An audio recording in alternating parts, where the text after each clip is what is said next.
સાબરકાંઠા જિલ્લામાં હનુમાનજીનું એક એવું ચમત્કારિક મંદિર કે જ્યાં ચિઠ્ઠીમાં લખી તમારી મનોકામના લખીને મૂકવામાં આવે તો જરૂર પૂર્ણ થાય છે.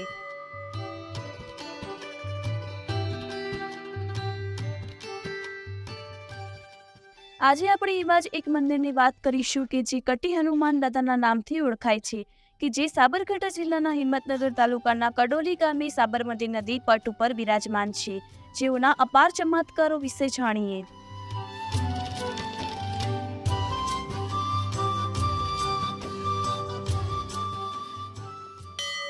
આ વાત છે 600 થી 700 વર્ષ પૂર્વે સાબરકાંઠા જિલ્લામાં હિંમતનગર તાલુકામાં સાબરમતી નદી કિનારે એક નાનકડું સનોજ નામથી ગામ હતું. તે ગામમાં આ કટી હનુમાન દાદાનું મંદિર આવેલું હતું, જે એ સમયે સાબરમતી નદીમાં પૂર આવવાના કારણે ગામ ઉજ્જડ થઈ ગયું હતું અને હનુમાન દાદાનું મંદિર પણ બધી રીતે તૂટી જવા પામ્યું હતું. ત્યારે કડોલી ગામે આ આશ્રમમાં રહેતા કટીધામના તપસ્વી શ્રી બાપુએ કડોલી ગામના ભાવિ ભક્તોને બાપુએ વાત કરી કે સોણોજ ગામે જે હનુમાન દાદાની પ્રતિમા છે કે જેનું મંદિર તૂટી ગયેલ છે, તો તે દાદાની પ્રતિમા આપણે અહીંયા કડોલી આશ્રમે લાવી પૂજાપાઠ કરાવી છે.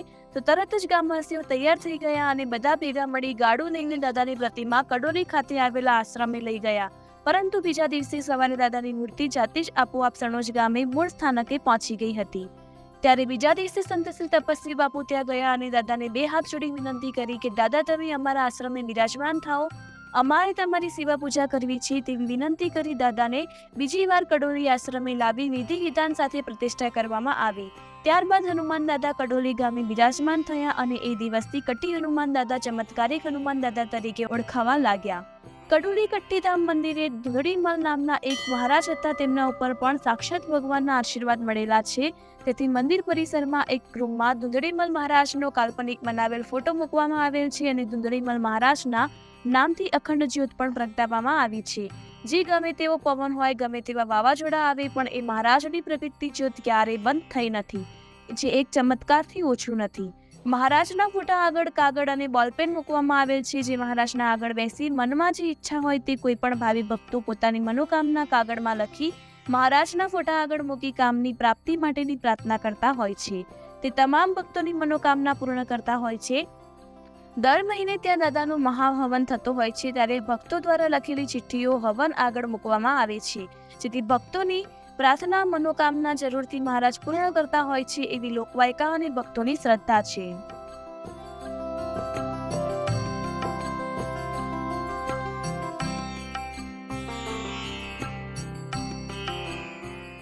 કટી હનુમાન દાદાની પ્રતિમા પાસે બિરાજમાન તપસ્વી મહારાજ પછીના બલરામદાસ મહારાજનો ચમત્કાર પણ ખૂબ જોવા મળતો હતો. એવું કહેવાય છે કે જ્યારે મહારાજ ગામમાં નીકળે કે ભક્તો દર્શનાર્થે જાય, ત્યારે તેઓ તેમની પાસે એક નાનકડી જોલી રાખતા હતા. તે જોલીમાંથી ભક્તોને ગમે તેટલો પ્રસાદ આપ્યા કરે, કોઈ દિવસ તેઓની જોલીમાં પ્રસાદ ખૂટતો ન હતો. આમ અતિ ચમત્કારિક કટી હનુમાનજી દાદાના મંદિરની કહાની છે કે જ્યાં હનુમાન દાદાના ચમત્કારો સાથે સાથે ત્યાં બિરાજમાન સાધુ સંતોના પણ ચમત્કારો કડોલી ગ્રામવાસીઓએ અનુભવાયેલા છે.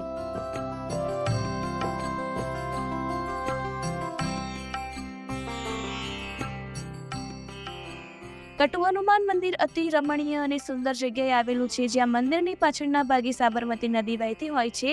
કટી મંદિર પરિસરમાં પૌરાણિક લક્ષ્મીનારાયણ બિરાજમાન છે અને શિવજીના શિવલિંગ પણ સ્થાપના કરેલ છે. ગામના પાદરી એકદમ રમણીય જગ્યાએ ચમત્કારોથી ભરપૂર દેવભૂમિકા એવી આ કટી હનુમાન દાદાનું મંદિર આવેલું છે.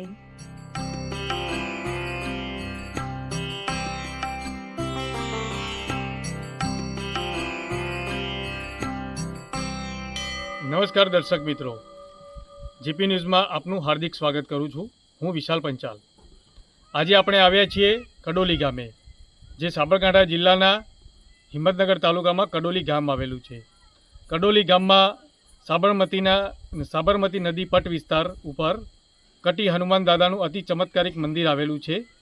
જે ચમત્કારિક મંદિર વિશે આજે આપણે વાત કરીશું, જેના ઇતિહાસ અને ચમત્કારો બાબતે મંદિરના ટ્રસ્ટી પાસેથી જાણવાનો પ્રયત્ન કરીશું.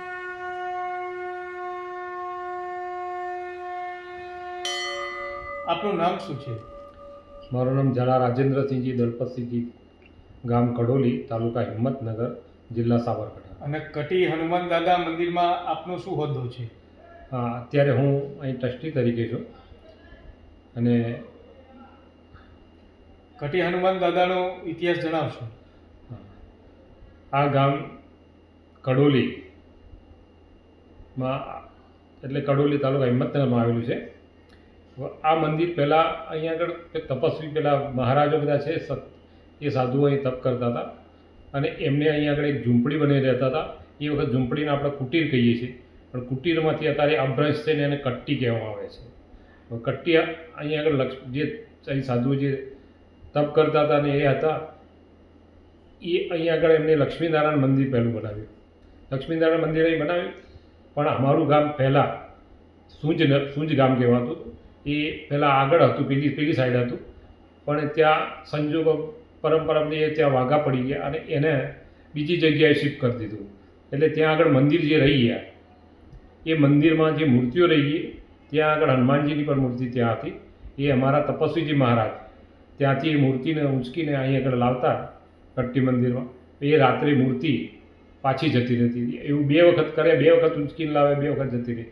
પછી ત્રીજી વાર એમને અહીં આગળ વિધિપૂર્વક એમની અહીં સ્થાપના કરી, પ્રતિષ્ઠા કરી, એટલે એ મૂર્તિ અહીં રહી છે. એટલે એને ચમત્કારિક હનુમાન દાદા કહેવામાં આવે છે. અત્યાર સુધી આપણા દાદાના શું શું ચમત્કારો જોવા મળેલ છે? હા, દાદાના ચમત્કારમાં તો અહીં આગળ ઘણા બધા આવે છે. પહેલાં ઘણા બધા સાધુ સંતોએ થઈ ગયા. તો અહીં આગળ કોઈ એમને જે પણ કોઈ માગણી કરે કે કોઈને બાળક નથી તો બાળકની એમનો થાય છે, કોઈને પ્રોપર્ટી વેચાતી ના હોય તો પ્રોપર્ટી, કોઈને ફોરેન જવાનું હોય તો વિઝા જોઈતા હોય તો વિઝા મળે, કોઈને એટલે મતલબ કે જે છે ગરીબ માણસ અહીં આગળ જે દુઆ માગે એ મળે છે. બીજું કે આ જગ્યામાં એક બીજું ગુરુજી થઈ ગયા છે, એમના આપણે એ બાબજી ગુરુ બાબજી છે. એ અમારા અહીં આગળ એક બલરામ મહારાજ થઈ ગયા, એમના ગુરુજી હતા. એમનું અહીં આગળ એમની સ્થાપના, એ ફોટોની સ્થાપના કરી છે. હવે ત્યાં આગળ એક ચિઠ્ઠી લખવાની પરંપરા છે.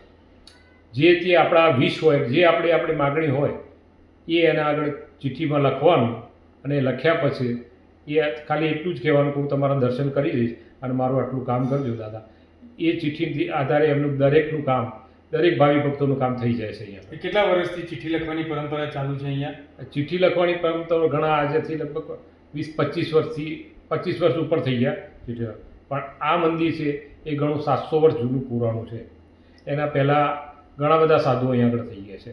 અને અહીંયા દાદાની પધરામણી કરી એ પહેલાં દાદા કઈ જગ્યાએ મૂર્તિ હતી દાદા? હા, આ દાદા હનુમાન દાદા અહીંયા આગળ હતી. એ પહેલાં અમારું ગામ જે સૂંજ ગામ હતું, અહીંથી 1 કિલોમીટર દૂર છે, અને ડેભોલ નદી ઉપર આવેલું હતું. ત્યાં આગળ કોતરો પડી ગયા, એટલે એ ગામ વડીલોએ ત્યાં આગળ વસાવ્યું. થોડું અહીંથી 2 કિલોમીટર દૂર વસાવ્યું છે. અને ત્યાં જે મૂર્તિ હતી એ મૂર્તિઓ ત્યાં જ રહી ગઈ હતી. એને અહીંયા આગળ પછી આપણે હનુમાન દાદામાં મારા જે દાદાની મૂર્તિ અહીંયા જે ઋષિ લાવ્યા પહેલા, તો એવું શું કારણ હતું તો દાદાની મૂર્તિ સવારે પાછી ત્યાં એના મૂળ સ્થાનકે જતી રહેતી હતી? હા, એટલે એ જે બાવજી છે ત્યાં તપસ્વી મહારાજ એ લાવતા હતા, પણ એને હું તો વિધિપૂર્વક કંઈ નહોતા બેસાડતા. એટલે અહીંયા આગળ વિધિ કરીને જેને પ્રતિષ્ઠા કહેવાય, એ પ્રતિષ્ઠા વિધિપૂર્વક કંઈ બેસાડ્યા તારે પછી એના અહીંયા આગળ છે પછી બિરાજમાન થયા દાદા. બિરાજમાન થયા અહીંયા આગળ. એના પછી તો ઘણો બધો અહીં ડેવલપ થયો. પહેલાં ખાલી અહીંયા વર્ષ દરમિયાન દાદાના શું શું પ્રોગ્રામો કરવામાં આવે છે, કાર્યક્રમો? અહીંયા આગળ તો મોટા જો શિવરાત્રિ હોય છે, હનુમાન જયંતિ હોય, ગુરુ પૂર્ણિમા હોય, કાળી ચૌદશના દિવસે થાય, જન્માષ્ટમી થાય.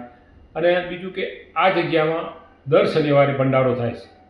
દર શનિવારે લગભગ 1500 માણસનો એ જમણવાર થાય છે. કોઈ દાતા જો જેને દાદા ફળી હોય, જો દાતા પૈસા બોલે પૂરા તો એ ફ્રી ઓફ જમાડવામાં આવે છે. અને જો સંસ્થા તરફથી અમે કરીએ તો 50 રૂપિયા ખાલી ટોકન જ લેવામાં આવે છે. એમાં લાડુ, દાળ ભાત, શાક, પૂરી, સેવ બધું જ હોય.